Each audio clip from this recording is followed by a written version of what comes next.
Mr. President, last Friday, Senator Tammy Duckworth, my colleague from Illinois, and I went back home to Illinois to Broadview, which is a suburb of the city of Chicago.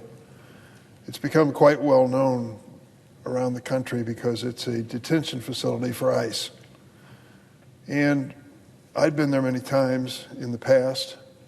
Every Friday morning, two wonderful women, Sister Pat and Sister Joanne, used to go to the Broadview facility and pray a rosary and then go inside and say goodbye to the detainees who were being deported on planes that very morning.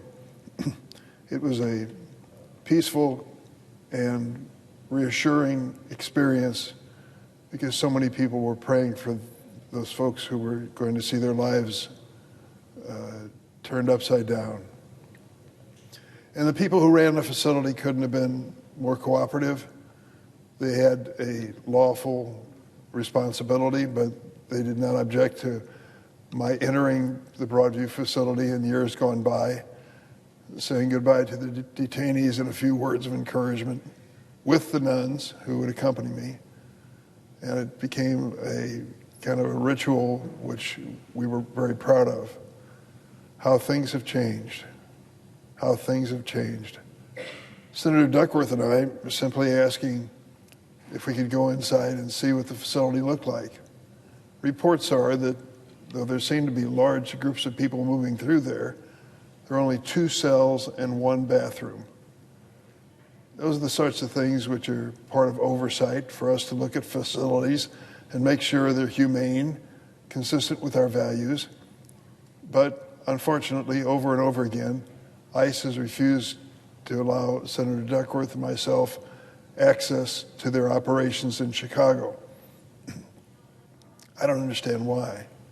If they thought these operations were compliant with the law and accomplishing something good for America, they would certainly want the people to see them who are responsible for funding their agency. The opposite's been true. It was 3 or 4 weeks ago we went up to the Great Lakes Naval Training Station north of Chicago because it had been disclosed that they were leasing a building to ICE. Senator Duckworth and I went there because this is a critically important Department of Defense facility. Every sailor in the United States Navy goes through training at Great Lakes, every one of them. And we're very proud of the good work that's done to train them to serve our nation.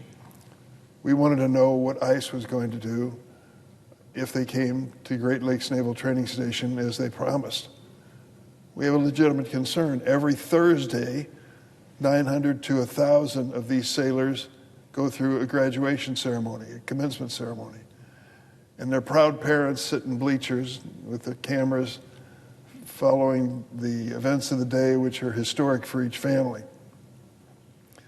So we understand with 900 to 1,000 graduates, families come from all over the United States to witness this moment in family history that will be talked about forever, the day that their son or daughter graduated from Great Lakes. And we were concerned if ICE is going to go through and check everybody who looks suspicious, the Kavanaugh test, do they look like they're Hispanic? What impact is that going to have on Great Lakes, on the men and women who work there, on the young graduates of the training course?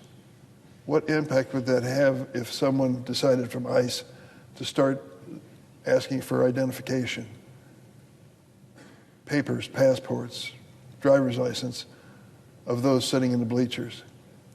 It's not beyond the realm of possibility. In fact, it's a very real possibility because we're watching what ICE is doing in the city of Chicago. It's terrible. It's indefensible. It's embarrassing. I don't know if the ICE agents who are responsible for this conduct have been well trained, whether they're veterans of the force, or whether they answered the ads that show up on Chicago television all the time that if you'll sign up for ICE, we'll give you a $50,000 check, a bonus to sign up. I don't know who's signing up. I don't know how many are signing up. ICE and the Department of Homeland Security refuse to disclose that to Congress or to the American people. They say it's justified.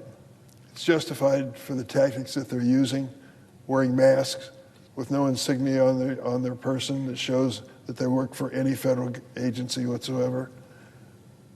They justify this by saying it's so dangerous in the city of Chicago. Dangerous in the city of Chicago. I thought about that this weekend.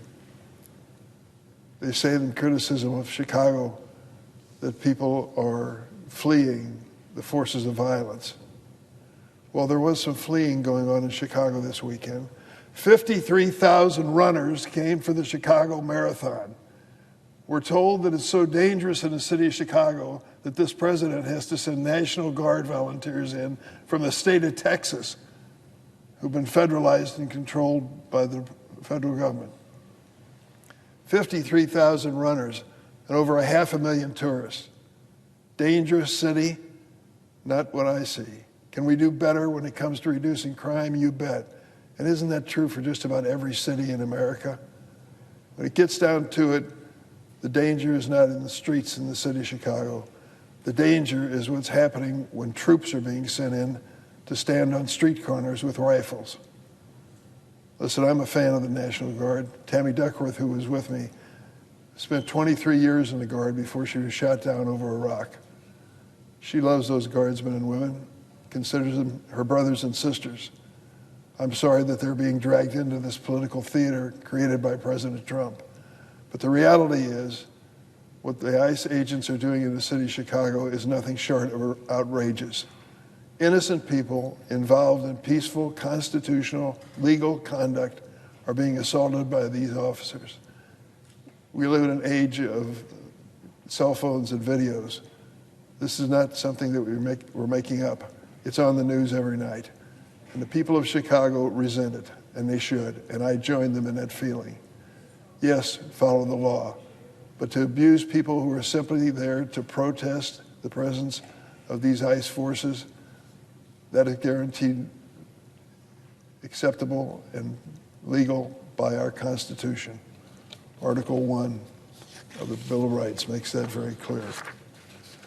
So we left water for the volunteers who were there and those who were participating. We asked to go into the Broadview facility, and once again we were turned down.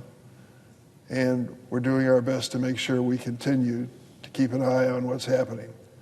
Restaurants in Chicago feel that the ICE agents are making things worse, not better. They've started putting notices on the windows and doors and entries to some restaurants that ICE agents are not welcome, and for good reason. When ICE shows up, people know it. Word spreads quickly, and people flee and hide for fear what's going to happen to them.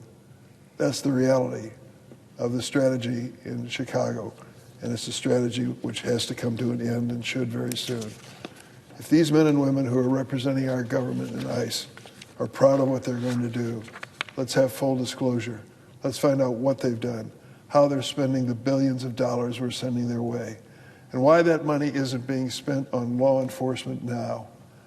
If you want to help reduce crime and violent crime and murder, work with the police and law enforcement. But no, that's not what the administration wants to do. They want their own show.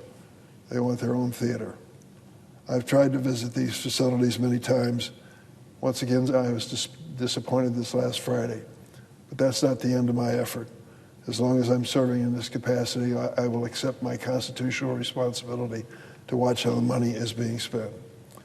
On Saturday, I spoke to peaceful protesters who've been demonstrating in Broadview for weeks. I went to St. Eulalia Church, which is just on the outskirts of Chicago, near Broadview. Hundreds of people showed up at that church to begin a procession, a holy procession, to the Broadview facility and ask if they could be allowed to go in. If not, if they could distribute communion among the demonstrators as well as law enforcement who were there. It was a peaceful demonstration, and I was proud to be part of it. It was an effort to bring to light publicly what is going on and to make it clear that Chicago is not a dangerous city, and the presence of troops sent by this president and this administration was totally unnecessary. Protesters facing tear gas and pepper spray from DHS are not making this America any safer or Chicago any safer. Hundreds of people have rallied outside the ICE facility in Broadview, peacefully protesting. Are some arrested? Yes. Last Friday, of the hundreds who came there, how many were arrested? 4. 4. Does that seem like a situation where you want to call in the National Guard from Texas? And to think that the president claims that using federal military force will improve the situation, the reality is the opposite is true. While the Guard is in Illinois now, it could be in your state next. It could be your family taken from their homes and their beds in the middle of the night in a violent raid as happened on September the 30th in the 2200 block of South Shore. And while I will continue to do everything in my power to push back on the president's military intrusion into our cities, I implore my Republican colleagues to stop and reflect what's happening. Reflect on the deployment of troops into states which are not asking for help at all and don't need it. This is an illegal, unconstitutional power grab by the president, determined to consolidate his power and stifle any consent. It does not make America safer.